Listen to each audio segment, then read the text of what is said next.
મારે સતત કેમેરા સામે જોવાનું છે ને સામે. ઓકે, કહેજો મને.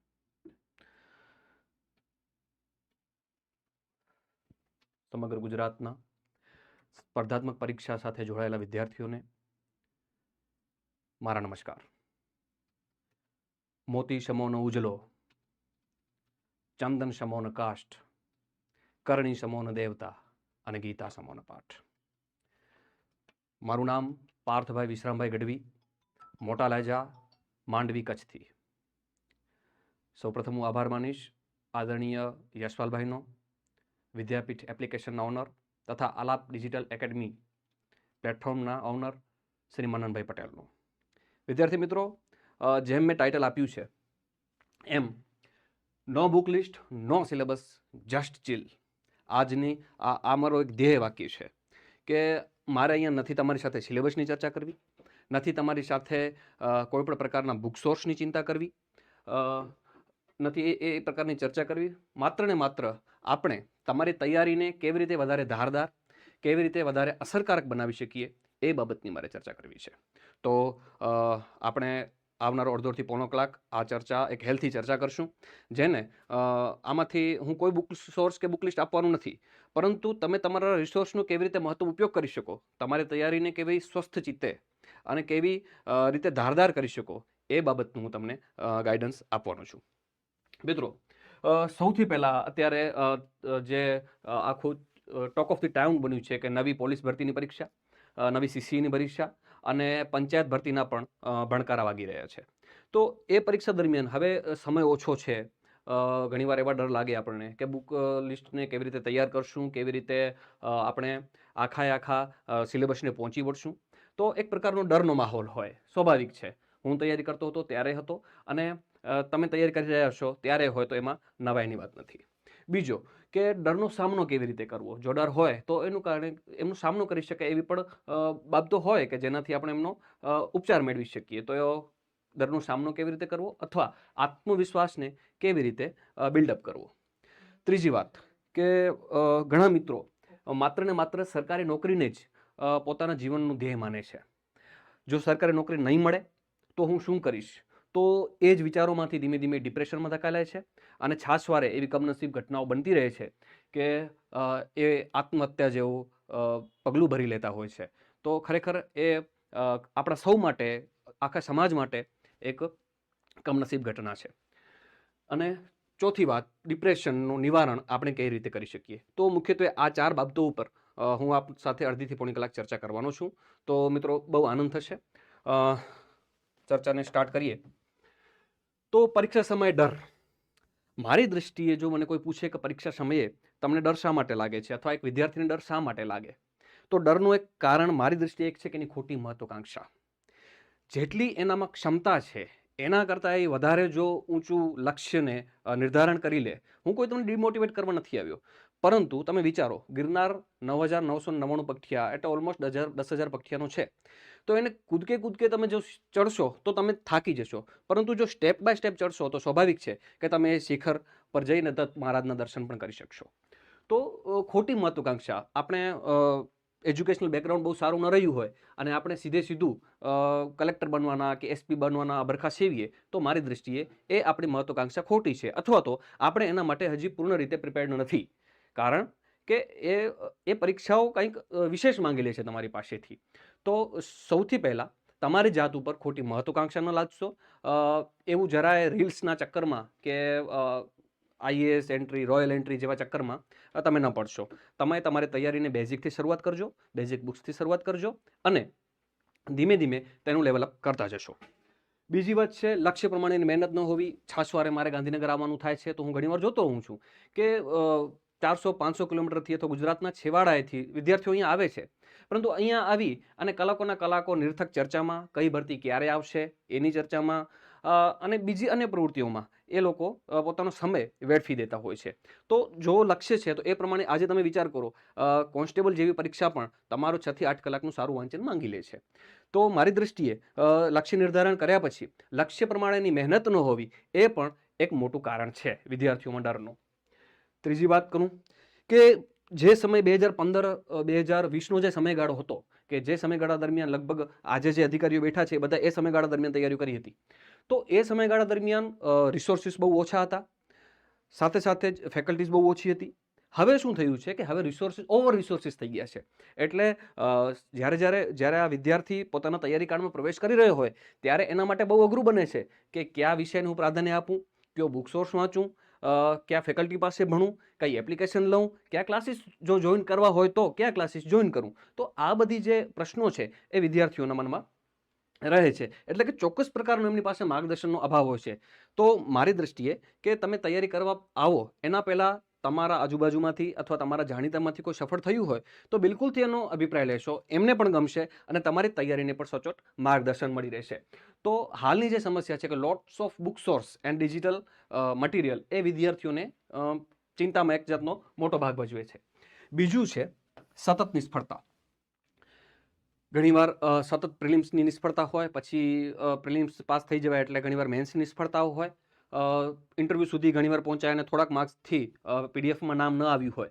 તો બની શકે છે કે આપણે સતત નિષ્ફળતાના કારણે એક સોસાયટલ બર્ડન આપણી ઉપર આવે છે કે જેના દ્વારા આપણને એમ સતત એવા વિચારો આવે છે કે હું સતત નિષ્ફળ થાઉં છું, સાથે જ મારી સાથીદાર લોકો પાસ થાય છે, હું એમના જેટલો અથવા એમનાથી વધારે વાંચું છું છતાંય કેમ હું નિષ્ફળ જાઉં છું.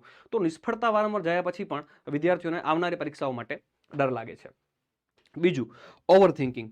મિત્રો પીએસઆઈના ગ્રાઉન્ડમાં ઘણીવાર આપણે ઓવર થિંકિંગમાં કેટલા લેવલ સુધી થિંક વિચારીએ છીએ. તમે વિચાર કરો કે પીએસઆઈના રાઉન્ડમાં હું રાઉન્ડ ભૂલી જઈશ તો, મારી ચિપ ખોવાઈ જશે તો, અથવા પરીક્ષા ખંડમાં મારી રસીદ ખોવાઈ જશે તો, બરાબર. સાથે સાથે જ કે ભાઈ હું વાંચું છું એ નહીં પૂછાય તો, હું ફલાણા પ્રકાશનની ફલાણી બુક વાંચું છું અને મારો બાજુવાળો કોઈ અલગ પ્રકાશનની બુક વાંચે છે અને મારામાંથી ન પૂછાયું તો એનામાંથી પૂછાશે તો. તો આ બધી ઓવર થિંકિંગ છે અને જે મેં પણ કોઈક સમય ફેસ કરી હતી અને તમે પણ કરતા જ હશો. તો આ બધી વસ્તુઓનો જવાબ હું તમને આપવાનો છું.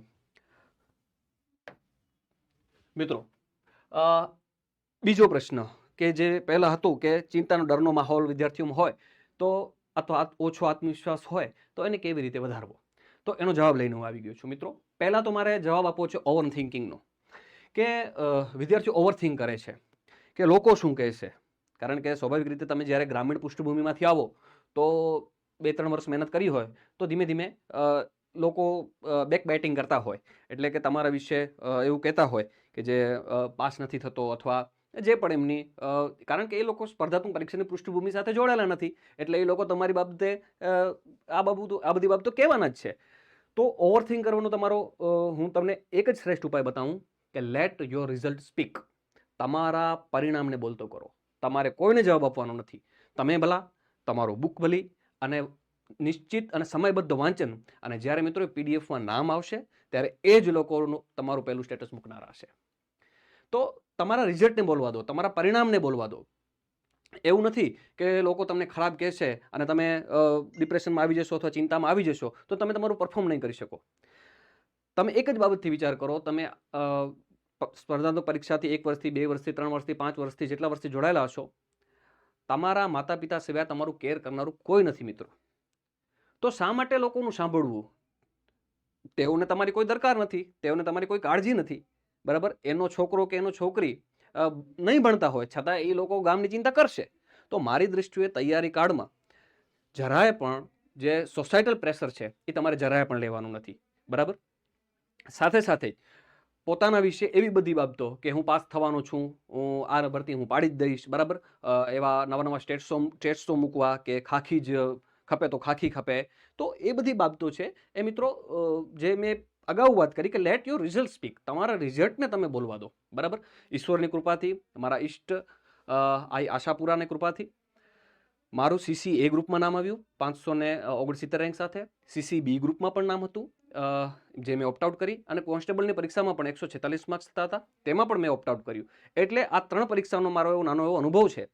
તો એના ઉપરથી હું તમને આ વાત કરી રહ્યો છું કે તમે જ્યારે પાસ થશો ત્યારે લોકો તો એ કહેશે સામે કે આ છોકરો તો બહુ મહેનત કરતો હતો ને અમને તો ખબર જ હતી હાલે નહીં તો કાલે આ છોકરો પાસ થશે.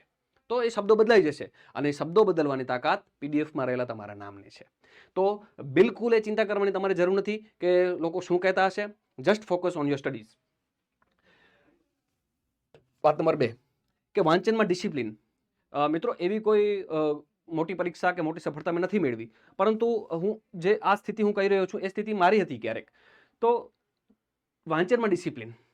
મિત્રો, જે સમય દરમિયાન હું તૈયારી કરતો હતો 2024માં જ્યારે મેં CCAની ફરીથી તૈયારી એક લાંબા ગેપ બાદ ચાલુ કરી, ત્યારે મિત્રો મારી ઇન્સ્ટાગ્રામમાં એક પણ જે સ્ટોરી કહેવાય એ મેં નહોતી મૂકી, અથવા મારી પાસે ઇન્સ્ટાગ્રામ પણ નહોતું. સ્નેપચેટ શું કહેવાય એ મને ખબર નહોતી.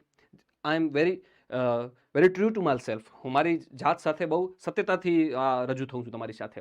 આ ભગવાનની સાક્ષી હું તમને કહું છું. મિત્રો, મારું વોટ્સએપ બંધ હતું, ફેસબુક મારી પાસે નહોતું. એટલું એનો મતલબ એમ નથી કે હું સાવ ડિસ્કનેક્ટેડ હતો. મારા ગામના મિત્રો સાથે હું બહુ સારી રીતે જોડાયેલો હતો. તો રિફ્રેશમેન્ટ મારા માટે એ લોકો હતા. એટલે હું સોશિયલ મીડિયાથી એકદમ ડિટેચ થઈ જતો હતો. યુટ્યુબમાં તમે ખાસ વિચારજો, ડિસિપ્લિનથી વાંચન કરવું હોય તો યુટ્યુબમાં એક સેટિંગમાં જશો તો ફોકસ મોડ આવશે. એ ફોકસ મોડમાં તમે જશો તો તમે વિચાર કરજો કે તમે આ તમારા ઉપર જ અખતરો કરજો કે તમારું ડિજિટલ હેલ્થ એન્ડ વેલબિંગમાં જશો યુટ્યુબમાં, એટલે દિવસનું કેટલા કલાકનું યુટ્યુબ આવે છે. અને જ્યારે તમે ફોકસ મોડ ચાલુ કરશો ત્યારે તમારું ટાઈમ બહુ તીવ્રતાથી ઘટી જશે. તો મારી દૃષ્ટિએ એકવાર રીલ સ્ક્રોલ કર્યા પછી એ આખું રીલ્સ ચાલે જ કરવાની છે મિત્રો. એ તો અનંત છે. તમારો બેટરી પતશે પણ રીલ નહીં પતે. તો મારી દૃષ્ટિએ તમે જ્યાં સુધી વાંચન કરો છો ત્યાં સુધી સમયનો જે વેડફાટ છે, સમયનો જે લીકેજ છે એ એકદમ બંધ કરી દેવાનો છે મિત્રો. તો જેટલું તમે તમારી જાત સાથે નીતિમત્તાથી અને સંકલ્પબદ્ધતાથી પેશ થશો તો જીવનમાં પણ તમને ક્યારેય એવો અફસોસ નહીં રહે કે મહેનત કરવાના સમયે મેં રખડી ખાધું છે. એટલે આ સ્પર્ધાત્મક પરીક્ષામાં ખાસ તો ડિસિપ્લિન સાથેની મહેનત બહુ મહત્વપૂર્ણ છે. આગળ વાત કરીએ તો બુક સોર્સ ફાઇનલાઇઝ કરો. ચિંતાનું જે મુખ્ય કારણ મેં કીધું કે આ બુક હું વાંચું છું, ઓલો આ બુક વાંચે છે મિત્રો. તો ભારત 1947 આઝાદ થયો એ ગમે એ પ્રકાશનની બુક લ્યો એ 1947 જ હશે.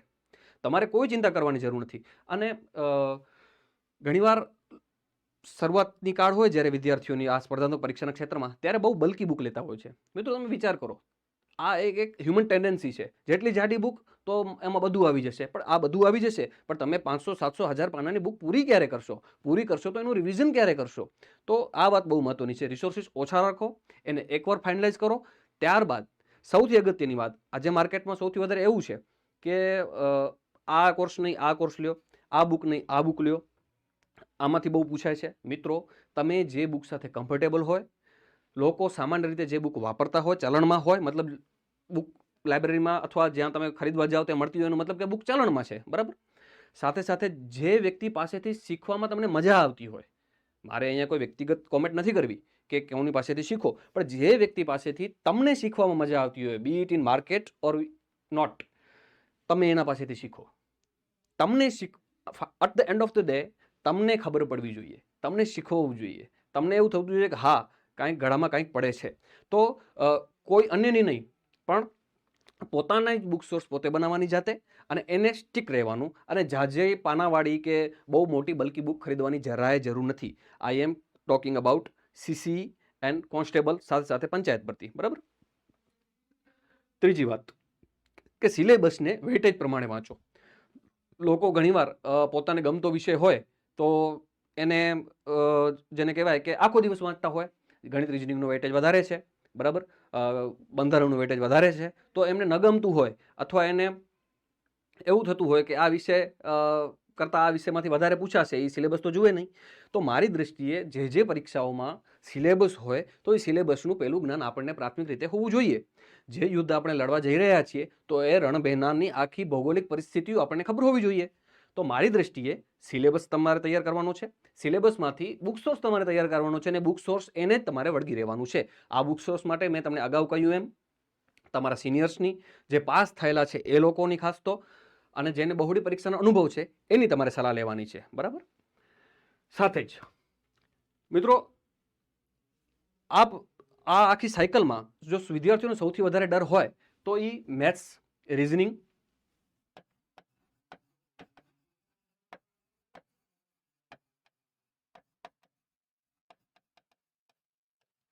આ ત્રણ વસ્તુ એવી છે કે વિદ્યાર્થીઓને સૌથી વધારે ડર હોય છે. મિત્રો, આ ત્રણેય વસ્તુ બિલીવ મી, તમે જો સારી રીતે માર્કેટમાં પ્રવર્તમાન રીતે ચાલતા અથવા તમને સમજાતા, જે શિક્ષક પાસેથી તમને સમજાતું હોય એવા શિક્ષક પાસેથી માત્ર ને માત્ર 1 મહિનો ધ્યાનથી ભણશો એટલે તમને એ વિષયમાં ટપો જરાય ના પડતો હોય તો પડવાનું ચાલુ થઈ જશે.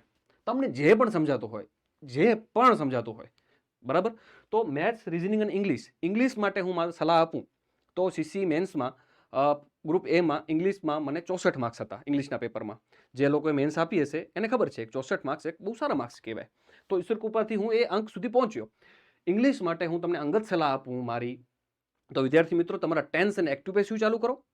એ થઈ જાય એટલે સાથે સાથે ન્યૂઝપેપર અડધી કલાક વાંચવાનું ચાલુ કરો. પહેલા દિવસે તમને કાંઈ ખબર નહીં પડે, 8 દિવસ ખબર નહીં પડે, અરે હું તો કહું તો 15 દિવસ ખબર નહીં પડે. પણ જ્યારથી ખબર પડવાનું ચાલુ થશે ત્યારે તમે એક ફકરો લખશો ને તમારી રીતે, બરાબર, તો તમારી મહિના દિવસ પહેલાની ઇંગ્લિશ અને આજની ઇંગ્લિશમાં બહુ તફાવત દેખાશે. શું કીધું મેં?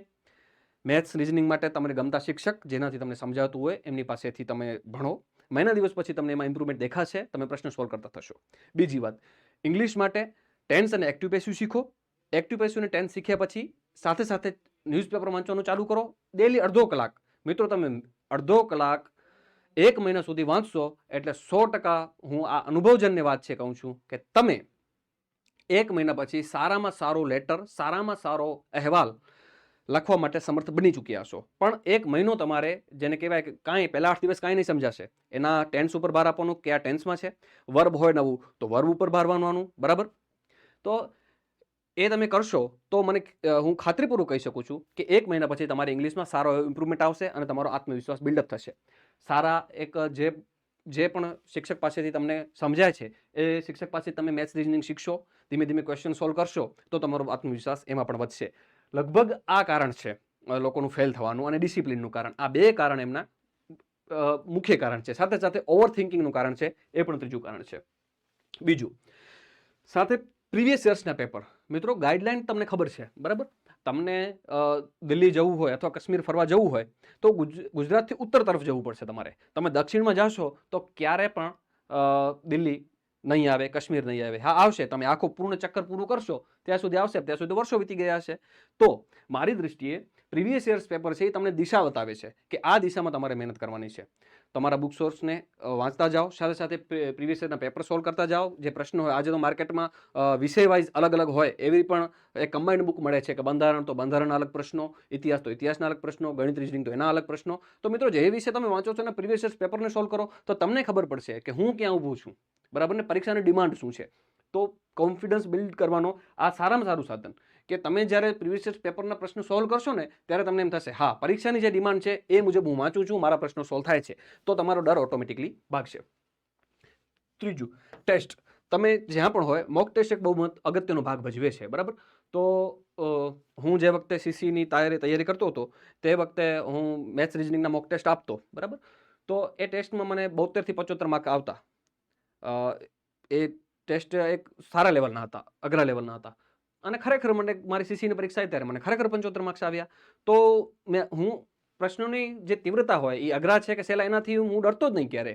પણ તમે પોતાની રીતે, પોતાની જાતે નિશ્ચિત ટાઈમ લિમિટમાં જ્યારે પ્રશ્નો સોલ્વ કરશો તો એનું રિઝલ્ટ તમને 110% તમને આવનારી પરીક્ષાઓમાં દેખાશે. પણ તમે જે મારી સાથે પરિચિત છે એ બધા મિત્રોને હું કહું છું, દિવસનો એક નિશ્ચિત ભાગ તમે ઇંગ્લિશ ન્યૂઝપેપરને, દિવસનો એક નિશ્ચિત ભાગ એટલે કે 45 મિનિટથી અડધો કલાક તમે પ્રીવિયસ યર્સ પેપરને અથવા ટેસ્ટને આપો તો આવનારી પરીક્ષામાં 10 માર્ક્સથી 15 માર્ક્સનો સીધો તફાવત દેખાશે મિત્રો. સીધો તફાવત. આ છે ને જેને કહેવાય, તમને સફળતાની જાદુઈ પેટી અનલોક કરવાની કી આપું છું મિત્રો, બરાબર. ત્રીજું, કોન્ફિડન્સ બિલ્ડઅપ કરવા માટે કોઈ પણ રીતે ફિઝિકલ અને મેન્ટલ હેલ્થ સાથે કોમ્પ્રોમાઇઝ કરવાનું નથી. ઓવર થિંકિંગ નથી કરવાનું. તેના માટે જુઓ મિત્રો, આપણે જ્યારે વાંચતા હોઈએ ને ત્યારે આપણે ક્વોન્ટિટી ઓફ અવર્સ ઉપર જઈએ, એટલે કે આટલા કલાક મેં વાંચ્યું. પણ તમે કલાકોની જે જથ્થાત્મક વાંચવાનું છે, ક્વોન્ટિટેટિવ રીડિંગ ઉપર ન જાઓ, ક્વોલિટેટિવ રીડિંગ ઉપર જાઓ કે વાંચવાની ગુણવત્તા કેવી. તમે જ્યારે સૂર્યાસ્ત થતો હોય ત્યારે 1 કલાક સુધી અડધી કલાક એમાં વોકિંગ અને અડધી કલાક યોગ કરજો અને ત્યારબાદ રાત્રિના સેશનમાં વાંચજો. મિત્રો પહેલા દિવસથી જ ફરક પડતો ચાલુ થઈ જશે. પહેલા જ દિવસથી, બિલીવ મી, આજે કરજો તમે થઈ શકે તો. પહેલા જ દિવસથી તમારે રાતનું સેશન હોય, 2 કલાક હોય, અઢી કલાક હોય, 3 કલાક તમે વાંચતા હોય રાતે, જે એમાં તમારી ક્વોલિટી ઓફ રીડિંગ થશે, ક્વોલિટી ઓફ સ્લીપ થશે, એટલે કે ઊંઘવાની પણ તમારી ગુણવત્તા એ સારી થઈ જશે. તો કોઈ પણ હાલત હું જ્યારે મારા તૈયારી કાળમાં હતો ત્યારે મને એમ થતું કે આ કલાકવાર છોડું અને વોકિંગને અડધો કલાક યોગાને અપાય. એ તો એના કરતાં તો કલાકવાર હું કરું તો સારો એક ટેસ્ટ પેપર સોલ્વ કરી શકું છું, સારો એક ટોપિક પૂરો કરી શકું છું. પણ નહીં મિત્રો, આ એક કલાક તમે તમારા ફિઝિકલ ને મેન્ટલ હેલ્થને આપશો તે એનું રિવોર્ડ એ તમને પરીક્ષાના સારા પરફોર્મન્સ રૂપે આપશે, આત્મવિશ્વાસમાં વધારો કરશે. અને believe me, attack your problem. તમે તમારા પ્રશ્નો ઉપર બીટ એનીથિંગ, કોઈ પણ જાતનો પ્રશ્ન હોય એની સામે હાથ જોડવાની જરૂર નથી, એને એટેક કરો. જો તમે તમારા પ્રશ્નો સામે તમારે ખુદના પોતાની જાતના સેનાપતિ બનીને એટેક કરશો તો યાદ રાખો, એ પ્રશ્ન તમારી સામે જાજો નહીં ટકે. આગળ જશું મિત્રો. જે હાલ ખૂબ જ એક સાયકલ છે. હમણાં જે છેલ્લે એક કદાચ કોન્સ્ટેબલની રનિંગમાં ફેલ થયા, બેન હતા ભાઈ, મને ખ્યાલ નથી, પણ એક સુસાઇડનો એક કેસ બન્યો. મિત્રો, આ સાયકલ કેવી રીતે શરૂ થાય છે, પહેલાં મારે એ વાત કરવી છે. ચિંતા થશે ધીમે ધીમે. ચિંતાનું બે પ્રકાર હોય, એક પોઝિટિવ એન્ઝાયટી હોય, એક નેગેટિવ એન્ઝાયટી હોય. પોઝિટિવ એન્ઝાયટી થોડી હોય ને તો તમે તમારો સિલેબસ યોગ્યતાથી પૂરી કરી શકો, તમે તમારા ડિસિપ્લિનમાં રહો. પોઝિટિવ એન્ઝાયટી હોય તોની વાત છે આ. પણ ધીમે ધીમે ચિંતાનું ઓવર થિંકિંગનું લેવલ ખૂબ જ વધી જાય, એક માત્રાથી વધી જાય તો ધીમે ધીમે તમને વાંચનમાં રસ ઓછો લાગે.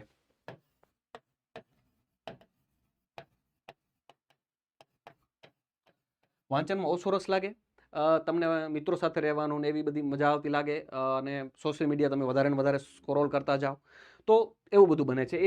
એ સામાન્ય ઓવર થિંકિંગનું નેક્સ્ટ સ્ટેપ છે, એ ચિંતા. બરાબર. આના પછી જે સ્ટેપ આવે એ ડિપ્રેશન. એ એવું જરૂર નથી કે સરકારી તૈયારી કરતા, પરીક્ષાની તૈયારી કરતા વિદ્યાર્થીઓમાં જ હોય. એ જીવનના કોઈ પણ તબક્કે કોઈ પણ લોકોને થઈ શકે છે. આગળ ચર્ચા કરું છું કે કોને કોને એ થતું. બરાબર. ડિપ્રેશન. તો ડિપ્રેશનમાં, સિવિયર ડિપ્રેશનમાં માણો આ લગાતાર ચિંતા કરે 15 થી 20 દિવસથી મહિનો દિવસ, તો સિવિયર ડિપ્રેશનમાં જાય. સિવિયર ડિપ્રેશનમાં એનો ખોરાક ઓછો થઈ જાય, ઊંઘમાંથી અચાનક જાગી જાય, ઊંઘમાંથી અચાનક જાગી જવું અથવા ઊંઘ જ ના આવી, ડાયમેન્શિયા જેને કહેવાય, અનિદ્રા.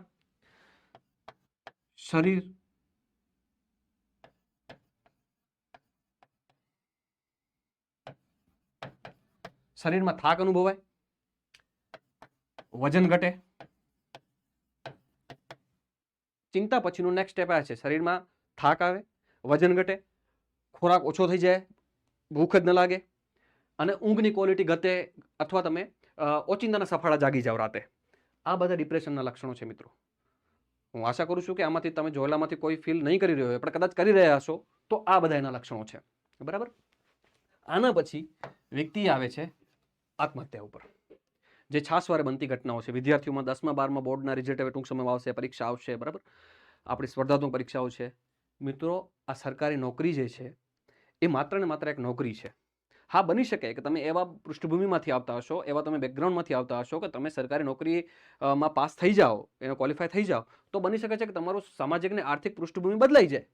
પણ તમે વિચાર કરો કે શું આત્મહત્યા એનો ઉપાય છે? મેં હમણાં જ વાત કરી, એટેક યોર પ્રોબ્લેમ્સ. તમારા પ્રશ્નો ઉપર પ્રહાર કરો. તમારી જાતના સાથીદાર બની, તમારી જાતના સેનાપતિ બનીને એના ઉપર પ્રહાર કરો. મિત્રો, આપણે ગુજરાતીઓ છે મિત્રો, જ્યારે વિદેશ જવાને પાપ ગણાતું હતું ને, ત્યારે આપણા ગુજરાતી વ્યાપારીઓ જાવા સુમાત્રા બંદરોમાં વ્યાપાર કરતા હતા. આપણે એમના સંતાનો છીએ, આપણે સરદાર સાહેબના સંતાનો છીએ. બરાબર. આપણે લોખંડી પુરુષના સંતાનો છીએ, એ આપણો વારસો છે. શું આ આત્મહત્યા જેવું કાયર પગલું આપણે ભરશું એમાં? તમે વિચાર કરો, તમારી જાતનો વિચાર કરો. આ વસ્તુ કમનસીબે ઘણીવાર થઈ જતી હોય છે, ત્યારે એમના પરિવાર ઉપર શું વીતતું હશે? એમાં એક નામ છે પોસ્ટ ટ્રોમેટિક સ્ટ્રેસ ડિસઓર્ડર. કમનસીબે કોઈ પરિવારમાં આવી ઘટના ઘટી જાય તો પોસ્ટ ટ્રોમેટિક સ્ટ્રેસ ડિસઓર્ડર એ થાય છે પરિવારના સદસ્યોને. યુવાન દીકરો કે યુવાન દીકરી ઓફ થઈ જાય, આત્મહત્યા જેવું પગલું ભરી લે, તો તમારા ઘરવાળાને આ થાય છે પોસ્ટ ટ્રોમેટિક સ્ટ્રેસ ડિસઓર્ડર. બરાબર. તો આ આત્મહત્યા એ સમજી લો કે હું એમ નથી કહેતો કે આ એક કાયર પગલું છે. આત્મહત્યા જે suicide is cry for help, એક મદદ માટેની પુકાર છે. જેણે સમાજે મદદ ન કરી, કોઈ એને જે કહેવાય કે આ લક્ષણો કોઈ જાણે નહીં, આ બધા લક્ષણો હતા એના, જાણ્યા નહીં, એકદમ ઉદાસ રહે, આ બધા લક્ષણો હોય. બરાબર. તો આ આપણી બધાની જવાબદારી છે. એક વિદ્યાર્થી તરીકે તમારી જાતની જવાબદારી છે, સાથે સાથે તમારા આજુબાજુ તૈયારી કરી રહેલા મિત્રોની અને ઘરના વ્યક્તિઓની પણ તમારી જવાબદારી છે કે આવો ચેન્જ દેખાય એટલે કોઈ સાયકાટ્રિસ્ટને બતાવવું જોઈએ મિત્રો. બીજું આપણા સમાજમાં એક એવું છે કે સાયકાટ્રિસ્ટ પાસે વ્યક્તિ ગયો તો એ ગાંડો છે. મિત્રો એવું જરાય નથી. આપણા માઇન્ડમાં 15 જેટલા મુખ્ય હોર્મોન્સ કાર્યરત હોય છે. મુખ્ય હોર્મોન્સ એમાં ડોપામાઇન હોય તો તમે આનંદિત થાવ, જ્યારે કોર્ટિસોલ હોય, બરાબર, કોર્ટિસોલ એક ચિંતા, તમારે કોર્ટિસોલનો જ્યારે સ્ત્રાવ વધે ત્યારે તમને ચિંતા થાય, એમાંથી ડિપ્રેશન થાય, બરાબર. તો માત્ર ને માત્ર આ એક આપણા માઇન્ડમાં હોર્મોન્સનો ઇમ્બેલેન્સ છે, બરાબર, આ ડિપ્રેશન, બીજું કંઈ જ નથી મિત્રો. તો એને બિલકુલ સાયકાટ્રિસ્ટ પાસે તમે એને લઈ જાઓ, બરાબર, તમને હોય તો તમે બિલકુલ તેમની પાસે જાઓ. સાથે જ એવા એવું નથી કે આપણે બધા રૂટ સાથે જોડાયેલા માણસો છીએ, બરાબર. સામાન્ય રીતે લોઅર મિડલ ક્લાસ સરકારી ભરતીની તૈયારી કરે છે, એમાં હું આવી ગયો. સફળતાના ઉચ્ચતુંગ શિખરે બિરાજતા એવા સેલિબ્રિટીઝ હું ગણાવી શકું છું. શાહરૂખ ખાન 2010માં એમની શોલ્ડર ઇન્જરી થઈ, ત્યારબાદ એમનું બની શકે છે કે કામ અટકી ગયું બોલિવૂડમાં અને એમને ડિપ્રેશન અને સુસાઇડલ વિચારો આવવા લાગ્યા.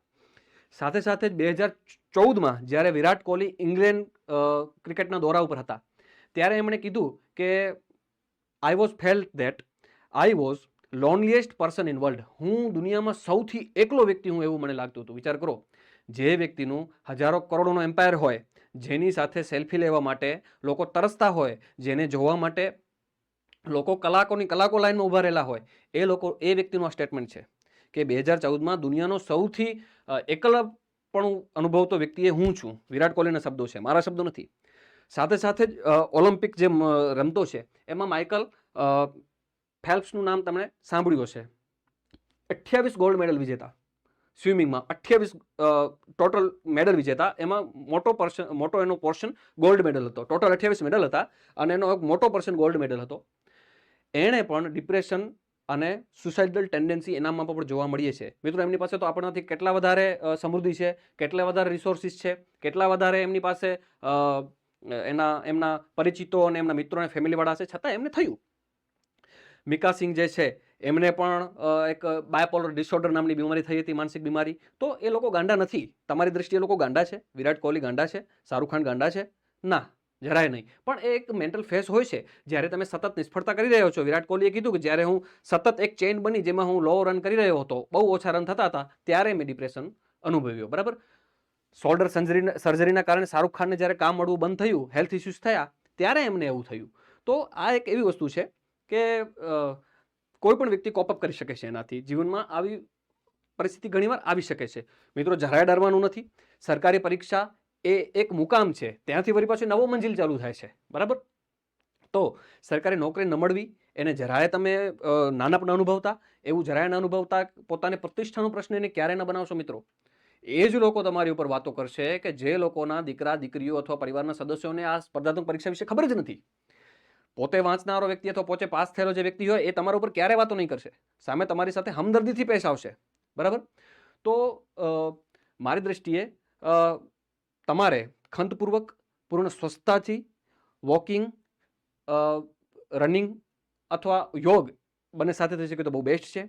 એમને રાખી તમારો બુક સોર્સ સારામાં સારો ફાઇનલાઇઝ કરી અને તમે આ ક્ષેત્રમાં જંપ લાવો. આવનારી કોન્સ્ટેબલ તમારા માટે છે, આવનારી સીસી તમારા માટે છે, આવનારી પંચાયત ભરતી તમારા માટે છે મિત્રો. તો બિલકુલ આ આત્મહત્યાના વિચારો જરાય કરવાના નથી. તમે સારામાં સારા ગાયક બની શકો છો, સારામાં સારા સ્પોર્ટ્સ પર્સન બની શકો છો, સારામાં સારા સ્ટાર્ટઅપવાળા બની શકો છો. બની શકે છે કે બેંગ્લોરના પાણીપુરીવાળાને ઇન્કમ ટેક્સનું સમન્સ આવ્યું કે કરોડો રૂપિયા તારી પાસેથી ક્યાંથી આવ્યા, તો એ એક માત્ર ફૂડ સ્ટાર્ટઅપ હતું એનું. તો જરાય એવું વિચાર ન કરજો. ગવર્મેન્ટ જોબ એ માત્ર જોબ જ છે, એનાથી વધારે કંઈ નથી. તો સારી રીતે તમારી પાસે જેટલો સમય હોય એટલો સમય તૈયારીમાં આપો અમુક વર્ષો. ત્યારબાદ ઘણા બધા વિકલ્પો છે, ઘણા બધા જ વિકલ્પો છે. એટલે એમનો પોતાની વ્યક્તિગત પ્રતિષ્ઠાનો અને પારિવારિક પ્રતિષ્ઠાનો ક્યારે પણ તમે એને વિષય બનાવતા નહીં. છેલ્લે મારે આપણે સૌ માટે કહેવું છે, આપણે સૌ ગુજરાતી યુવાનો માટે અથવા જે જોઈ રહ્યા છે એમના માટે, કે જળ ન સિંચો અમને, અમે તો ભીંત ફાડીને ઉગી જવાના. જળ ન સિંચો તમે, અમે તો ભીંત ફાડીને ઉગી જવાના. આપણે તો ભીત ફાડીને ઉગી જઈએ એવા ઉમેદવારો છીએ મિત્રો. તો હું આશા કરું છું તમે બધા જ તમારા સ્પર્ધાત્મક પરીક્ષાના ક્ષેત્રમાં અથવા જે જોઈ રહ્યા છે એ તમામ મિત્રો પોતપોતાના ક્ષેત્રમાં સંપૂર્ણ શારીરિક માનસિક સ્વસ્થતાથી પોતાના લક્ષ્યો પાર પાડશે એવી કચ્છ ધણિયાણી આ આશાપુરાને પ્રાર્થના સહ સૌને મારા વંદન. નમસ્કાર.